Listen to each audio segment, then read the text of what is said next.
Hi, this is Tammy. If this is your first time, welcome. And for those who are returning, I'm glad you're back.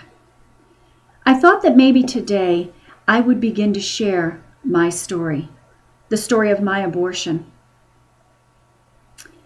It's not something that we talk about, women who are post-abortive. As a matter of fact, many of us don't even mention it.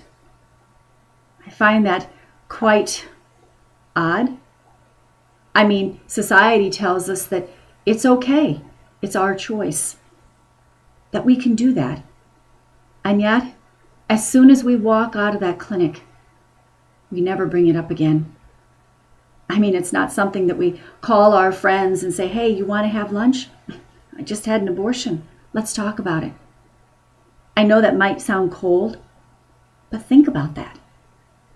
We are told that it is right, and yet we never talk about it.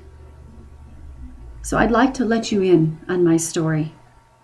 As a matter of fact, I hope to share many stories with you throughout my time here on YouTube. You see, I do work with women who have had abortions, who have kept it a secret for many years, or some for just a few months, but it haunts them. So they come to the center to try to find help, relief, answers. My story started back in November 12th of 1989. It was that day that my husband and I decided to have an abortion. That's right, my husband and I. I was married. As a matter of fact, this was my second marriage, and this was my husband's first marriage. I had been married 10 years before, and I had had a son in that marriage. Now, my husband had never been married before, and we had both talked about not having any children. It was something that we were okay with. He was on his path of being a bodybuilder and climbing the corporate ladder, and I was a dance teacher. I had a studio. I was going places. I had people to see and things to do. A baby, well, it was going to disrupt my whole life. You see, when someone finds out that they're pregnant and it is not a planned pregnancy, many of us immediately turn to it as, well, not really turn to it, but we look at it as a situation. How are we going to take care of this situation? For some of you, you may not even understand that, and that's okay. And for someone else, you may think that, well, what's the big deal? Yeah, that's okay too. As a matter of fact, I don't mind your comments or your questions. You can actually even personally email me. I'd be more than glad to correspond with you. Well, let me get back to my story. I'll never forget that day. I remember walking into that clinic. And as soon as I walked in that clinic, it was like every eye was on me. Everyone lifted their heads, and then they turned and they looked back down. There were women from all walks of life, all ages. And you might even be surprised that there were children playing over in the corner, waiting for their mothers. I remember filling out the information.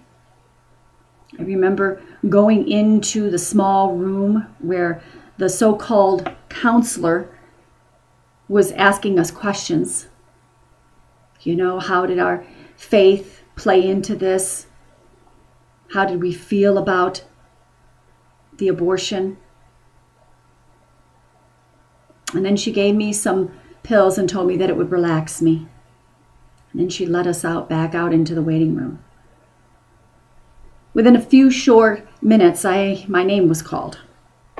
And I remember going into this very small room, laying on this cold steel table.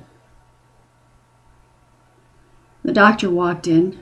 She sat and took her position. She sat down and she took her position. And a nurse sat next to me. I'll never forget her.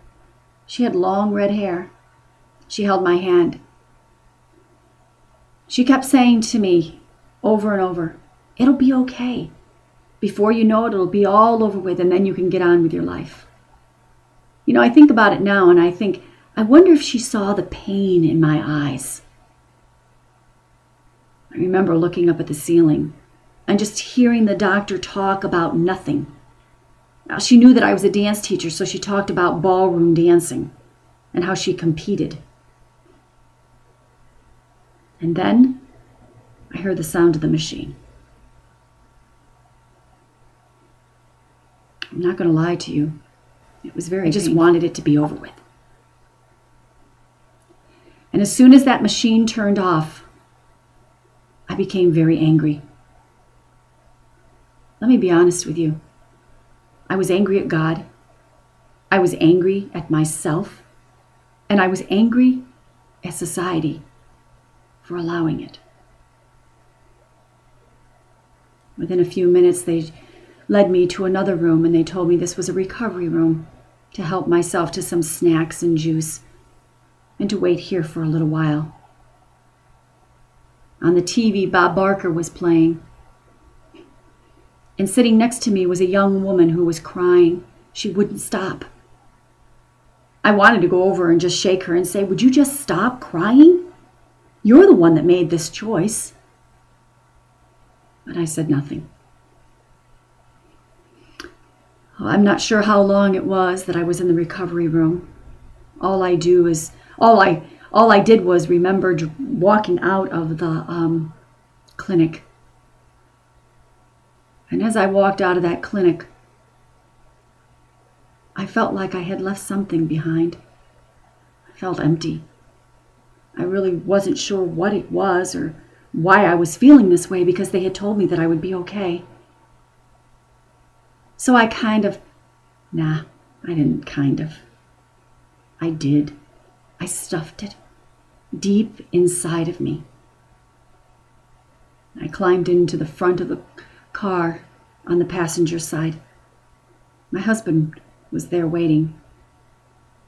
And he said to me, "Are you okay?" And without even looking at him, I said, "I'll be fine." Well, I'd like to leave you right there. Oh, there's a lot more to this story. So I hope that you will return. And if I can help anyone, please don't hesitate to contact me. And I think what they say too is subscribe, leave a comment. God bless you. See you soon.